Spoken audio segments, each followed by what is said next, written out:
ഇന്നത്തെ കഥ തമ്പാനൂരിലുള്ള Indian coffee ഹൗസിൽ നിന്ന് തുടങ്ങാം. മസാല ദോശയുടെ കൂടെ കഴിക്കാൻ ഉഴുന്നുവടയും 2 ചട്നിയും സാമ്പാറും.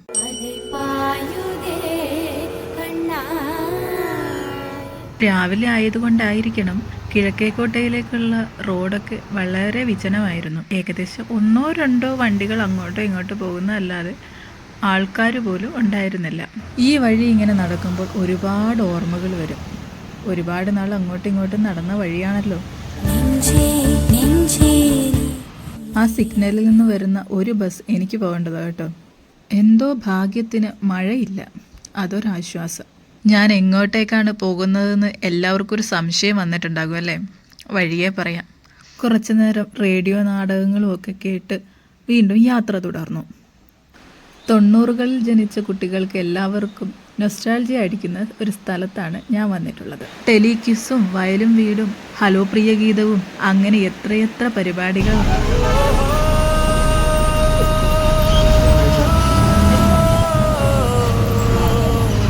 ഇപ്പോൾ ഞാൻ എത്തിയിരിക്കുന്നത് പോത്തങ്കോടാണ് കേട്ടോ.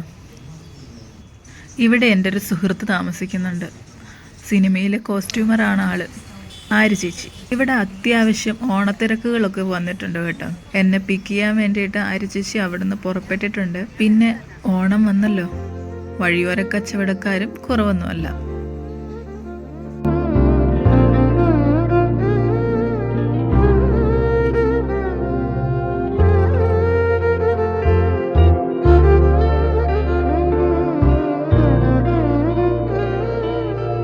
പോത്തങ്കോട്ടിലെ സ്പെഷ്യൽ ഫ്രൂട്ട് സലാഡും വാങ്ങിത്തന്ന് നേരെ ഞങ്ങൾ ആര്യച്ചിയുടെ വീട്ടിലേക്കും വിട്ടു. നല്ല തെളിഞ്ഞ ആകാശം. അങ്ങനെ ഞങ്ങൾ നേരെ ആര്യച്ചിയുടെ വീട്ടിൽ ചെന്ന് റെസ്റ്റൊക്കെ ചെയ്ത് കുറച്ചു നേരം സിനിമയൊക്കെ കണ്ട്. ആര്യച്ചിക്ക് സുഖമില്ലായിരുന്നു കേട്ടോ. അപ്പോൾ അവൻ എന്നെ പിക്ക് ചെയ്യാനും വന്നു. ഇതൊന്നും ഞാൻ അറിഞ്ഞില്ല, വീട്ടിലെത്തിയതിന് ശേഷം അറിയുന്നത്. പിന്നെ ഞങ്ങൾ രണ്ടും കൂടെ കുറച്ചു നേരം കൂടെ സിനിമയൊക്കെ കണ്ടു. അങ്ങനെയായിരുന്നു. അതാണ്ട് ഇതിലൂടെ ഇപ്പോൾ ഒരാൾ വരും കേട്ടോ, ഹെൽമെറ്റൊക്കെ ഊരി വെച്ചിട്ട് ഇപ്പോൾ കയറി വരും. ആൾ കാണുന്ന പോലെ ഒന്നും അല്ല കേട്ടോ, നല്ലൊരു എഴുത്തുകാരി കൂടിയാണ്. പാട്ട് പിന്നെ പറയണ്ട, അതിലേറെ നന്നായി പാടും. കേൾക്കുന്നവർ നന്നായി പാടുപെടും.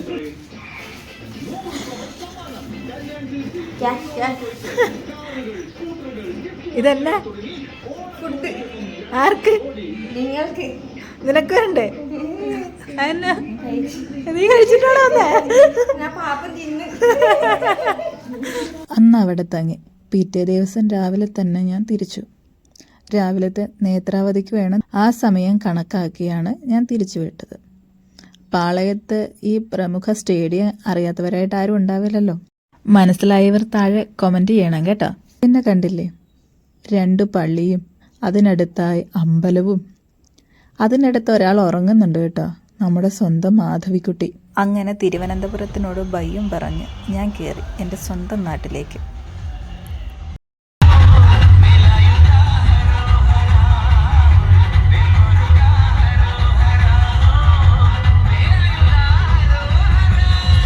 ഒരുപാട് നേരം കാത്തു നിന്നിട്ടാണെങ്കിലും എൻ്റെ നാട്ടിലേക്കുള്ള ബസ് അവസാനം എത്തി കേട്ടോ. അപ്പം ശരി, നല്ലൊരു വീഡിയോയുമായി